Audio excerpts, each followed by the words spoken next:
Thousands में हम आपके लिए 1000 से भी ज्यादा ऐतिहासिक किस्से लेके आ रहे हैं। ऐसे ही अनसुने तथ्यों को सुनने के लिए हमारी चैनल को सब्सक्राइब करना ना भूलें। Thank you. जय हिंद दोस्तों।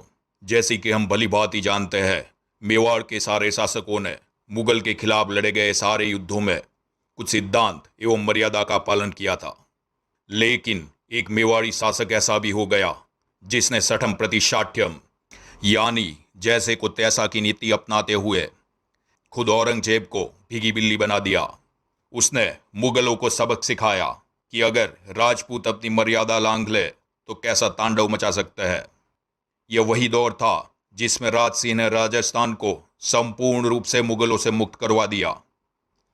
तो आइए आज एक ऐसे मेवाड़ी राणा की बात करते हैं जिसके बारे में शिवाजी ने औरंगजेब को पत्र लिखकर कहा था कि अगर तुम में हिम्मत है तो राज सिंह से जजिया कर लेके दिखाओ। तो आइए इस मजेदार वीडियो की शुरुआत करते हैं।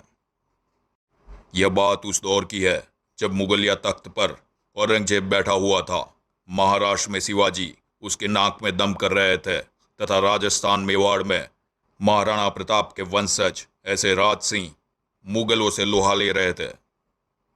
जैसे कि हमने अपने एक वीडियो में देखा था कि जिस राजपूत कन्या के साथ औरंगजेब अपना विवाह करना चाहता था, उसी कन्या के साथ राज सिंह ने अपना विवाह रचा लिया। इतना ही नहीं, राज सिंह ने हिंदू प्रजा पर लगाए गए जजिया कर का भी बहुत जोर शोर से विरोध किया था। इस तरह राज सिंह ने औरंगजेब के खिलाफ मानव युद्ध की घोषणा कर दी थी।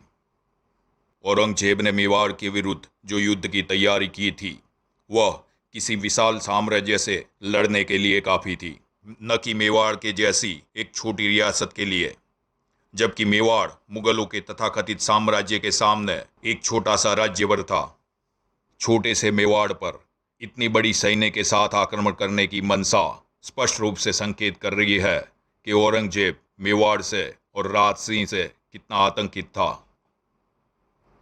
मेवाड़ के शासक के रूप में राज सिंह की प्रथम आज्ञा थी कि उनके महान पूर्वजों की समतल भूमि को छोड़कर साधारण जनता पर्वतों की ओर पलायन करे ताकि आम जनों की जानहानि कम की जा सके। मेवाड़ के इतिहास में भीलों ने हमेशा ही एक महत्वपूर्ण ऐसी भूमिका निभाई थी। वहां एक बार फिर भीलों ने उनका साथ दिया। पर्वतों में आम जन की भोजन पानी और उनकी रक्षा की व्यवस्था की। राज सिंह ने अपनी सेना को 3 भागों में विभक्त कर दिया था। उनके जयेश पुत्र ऐसे जयसिंह को अरावली की चोटियों पर तैनात कर दिया गया ताकि पर्वत श्रृंखला की किसी भी ओर से आने वाले शत्रु पर आक्रमण किया जा सके। कनिष्ठ पुत्र ऐसे भीमसिंह को मेवाड़ के पश्चिम भाग में भेजा गया जिससे वे आबू में तैनात रहकर मारवाड़ तथा गुजरात के हिंदू शासकों से संपर्क में रह सके तथा समय आने पर उनकी मदद ले पाए।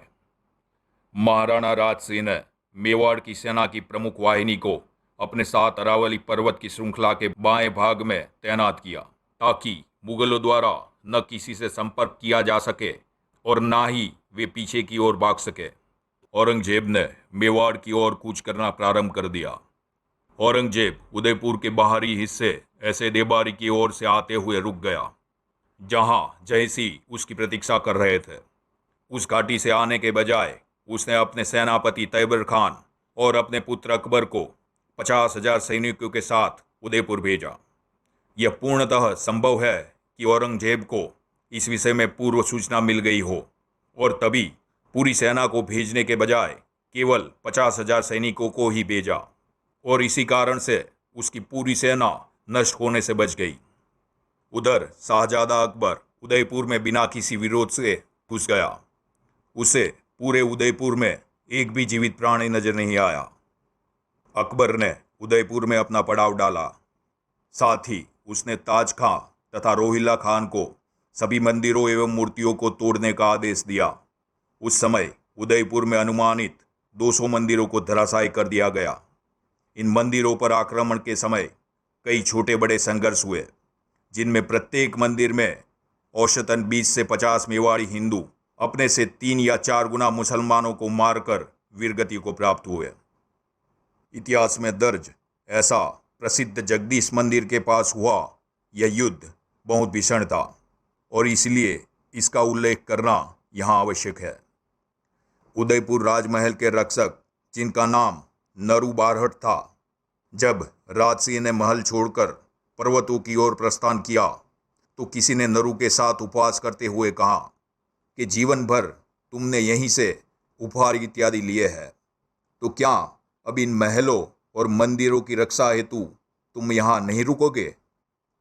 स्वाभिमानी नरू ने अपने परिवार को राणा के साथ पर्वतों में भेज दिया और स्वयं जगदीश मंदिर के दरवाजे पर कुछ चुने हुए सैनिकों के साथ वीरतापूर्वक डट गए।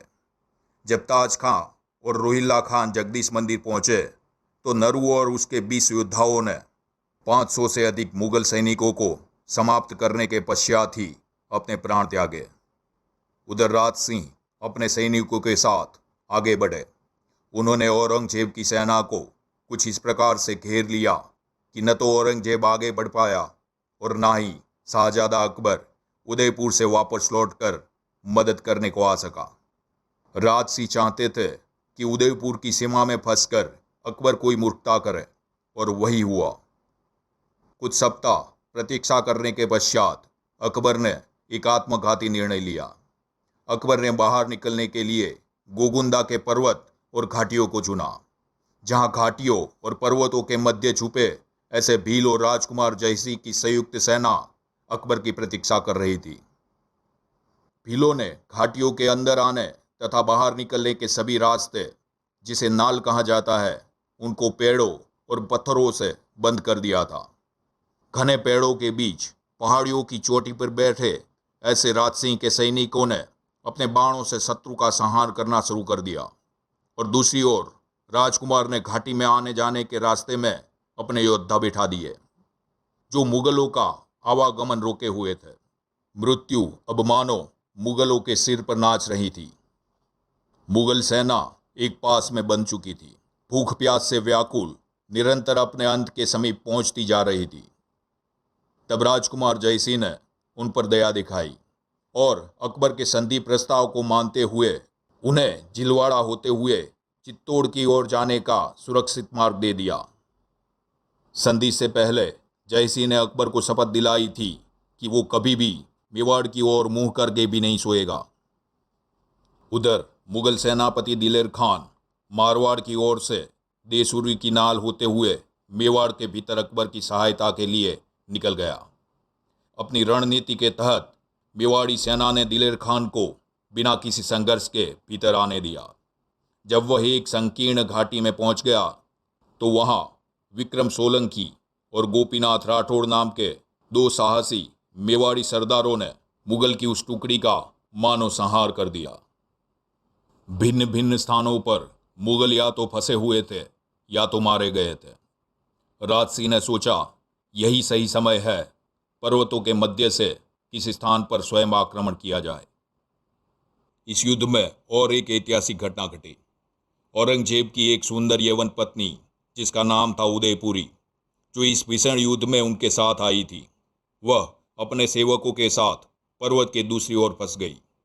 रानी के जीवन को खतरा देखते हुए सेवकों ने अपनी रानी समेत समर्पण कर दिया और इस बेगम को राणा के सामने प्रस्तुत किया गया, जिन्होंने न केवल सम्मान के साथ उसका स्वागत किया बल्कि यथोचित ध्यान भी रखा। इस बीच औरंगजेब ने भी भूख व प्यास का स्वाद अच्छे से चख लिया था। अतः राणा ने करुणा दिखाते हुए मात्र 1-2 दिन और उसे रोके रखा और तत्पश्चात अपने सामंतों को अपनी अपनी चौकियों से पीछे हटने का आदेश दिया, ताकि औरंगजेब स्वयं अपनी सेना के साथ सुरक्षित जगह पर निकल पाए। जैसे ही औरंगजेब खतरे से बाहर हुआ तो राणा ने कुछ विश्वस्तों की सहायता से उसकी पत्नी को ससम्मान उसके पास पहुंचा दिया। इसके बदले में राणा ने औरंगजेब के सामने सिर्फ एक ही शर्त रखी थी कि औरंगजेब कभी भी हिंदू धर्म में पवित्र माने जाने वाले ऐसे पशुओं को आहत नहीं करेगा। किंतु औरंगजेब, जो अपने स्वार्थ के अतिरिक्त किसी भी चीज में विश्वास नहीं रखता था, उसने राणा की उदारता का प्रत्युत्तर बदले से दिया और युद्ध को जारी रखा। औरंगजेब काफी अपमानित हुआ। उसे अपनी सेना के साथ बहुत लज्जास्पद परिस्थिति में पीछे हटना पड़ा। यह युद्ध यहीं नहीं रुका। 2 वर्षों तक मेवाड़ और मुगलों के बीच संघर्ष जारी रहा। राज सिंह की सेना अब मुगलों को जड़ मूल से हटाने की मनस्थिति में थे। बस उनका एक ही लक्ष्य था, जहां पर भी मुगल दिखे उनका संहार करना। इतिहासकार उल्लेख करते हैं कि मुस्लिम पुरुष अपने परिवारों को छोड़कर भाग खड़े हुए। जिन वस्तुओं को साथ ले जाना संभव नहीं था, उन्होंने उसे आग लगा दी। इस बार मेवाड़ की सेना ने इस्लामिक आक्रांताओं को उनकी भाषा में ही प्रत्युत्तर दिया था और उनके धर्म पर भी दया नहीं दिखाई थी। राज सिंह के सैन्य का तांडव रुक नहीं रहा था। उन्होंने पूरे मालवा को ही स्मशान भूमि बना दिया था। परंतु अभी भी चित्तौड़ दुर्ग मुस्लिम शासकों के पास था। जुलाई 1680 के वह दिन मेवाड़ी सेना चित्तौड़ दुर्ग के नीचे एकत्रित हुई। वर्षा का लाभ उठाते हुए उन्होंने वहां उपस्थित ऐसे मुगलों का जमकर नरसंहार किया। 500 वर्षों के रक्त रंजित इतिहास के बाद चित्तौड़ का वह दुर्ग पुनः राजपूतों के कब्जे में आ गया। 3 नवंबर 1680 को मुगलों को पूर्णतः राजस्थान से बाहर कर दिया गया और अब राज सिंह भारत से इस्लामिक शासन का संपूर्ण अंत करने की भूमिका बांध रहे थे। कुंभलगढ़ के निकट ओढ़ा नाम के गांव में राज सिंह अपने मित्र एवं विश्वास पात्र ऐसे आस्करण चारण के साथ भोजन करने बैठे थे। वे आस्करण को अपना भाई मानते थे। दोनों ने साथ बैठकर भोजन किया, परंतु उस भोजन में विष मिला होने के कारण कुछ ही क्षणों में दोनों की मृत्यु हो गई। निश्चित ही यह षड्यंत्र औरंगजेब के द्वारा रचा गया था।